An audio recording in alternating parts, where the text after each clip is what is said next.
Assalamualaikum warahmatullahi wabarakatuh.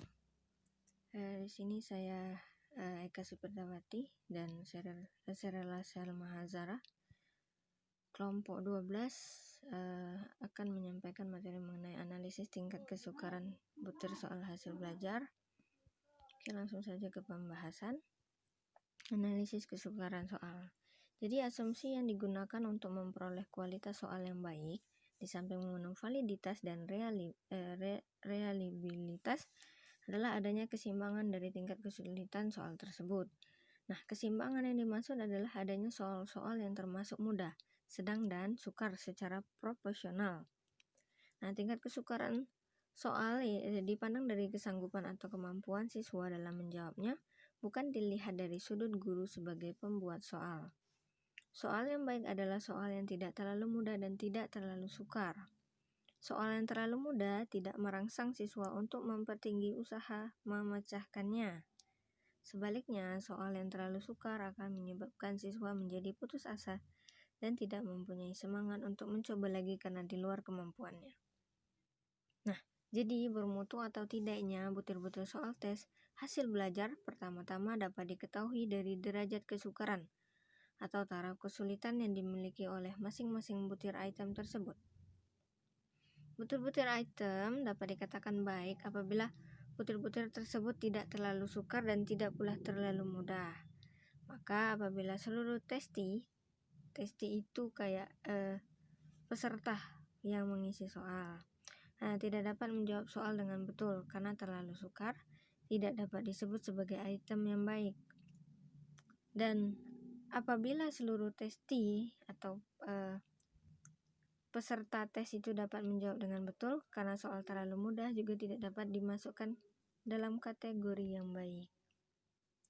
Nah, di dalam bukunya yang berjudul Psychological Education, Witherington mengatakan bahwa sudah atau belum memadainya derajat kesukaran item tes hasil belajar dapat diketahui dari besar kecilnya angka yang melambangkan tingkat kesulitan dari item tersebut.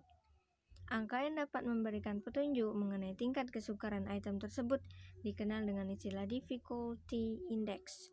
Jadi angka indeks kesukaran item yang dalam dunia evaluasi hasil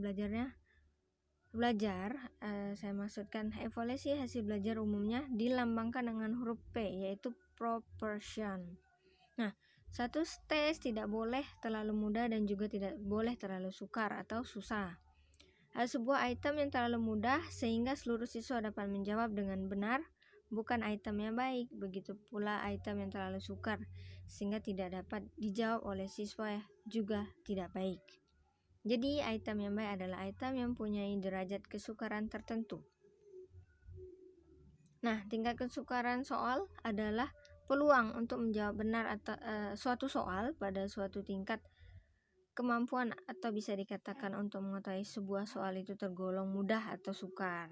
Nah, di sini ada dua bagian, analisis kesukaran soal pilihan ganda dan yang kedua adalah analisis kesukaran soal pilihan esai. Di sini saya akan menjelaskan mengenai soal pilihan ganda. Seperti yang diketahui bahwa sejenis soal itu bermacam-macam, di antaranya soal pilihan ganda dan esai. Di sini akan dijelaskan analisis kesukaran soal pada soal pilihan ganda. Jadi bilangan yang menunjukkan sukar dan mudahnya suatu soal disebut indeks kesukaran, difficult index. Nah, jadi besarnya indeks kesukaran antara 0,00 sampai 1,00 indeks.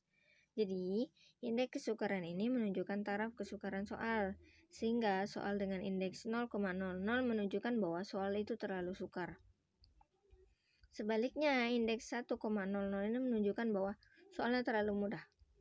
Nah, jadi dalam evaluasi, indeks kesukaran ini diberi simbol P atau P, singkatan dari proporsa atau proporsi tadi. Jadi, angka indeks kesukaran item dapat diperoleh dengan rumus yang dikemukakan oleh duo BIOS, yaitu P sama dengan B per JS. Nah, di mana P itu indeks kesukaran, B itu banyaknya siswa yang menjawab soal itu dengan benar, JS itu jumlah seluruh siswa peserta tes. Nah, sedangkan kriteria yang digunakan adalah makin kecil indeks yang diperoleh maka sulit soal tersebut. Sebaliknya, Makin besar indeks yang diperoleh, makin mudah soal tersebut. Kriteria indeks kesulitan soal ditafsirkan oleh Robert L. Thornton dan Elizabeth Hagen sebagai berikut. Besarannya P, interpretasi. Jadi besarannya P itu kurang dari 0,30 itu terlalu sukar. 0,30 sampai 0,70 itu cukup atau sedang. Lebih dari 0,70 itu terlalu mudah. Nah, sedangkan menurut Witherington dalam bukunya Psychological Education sebagai berikut. Besarannya itu kurang dari 0,25 itu terlalu sukar, dari 0,25 sampai 0,75 itu cukup atau sedang, lebih dari 0,7 itu terlalu mudah. Nah, selanjutnya saya memiliki contoh soal.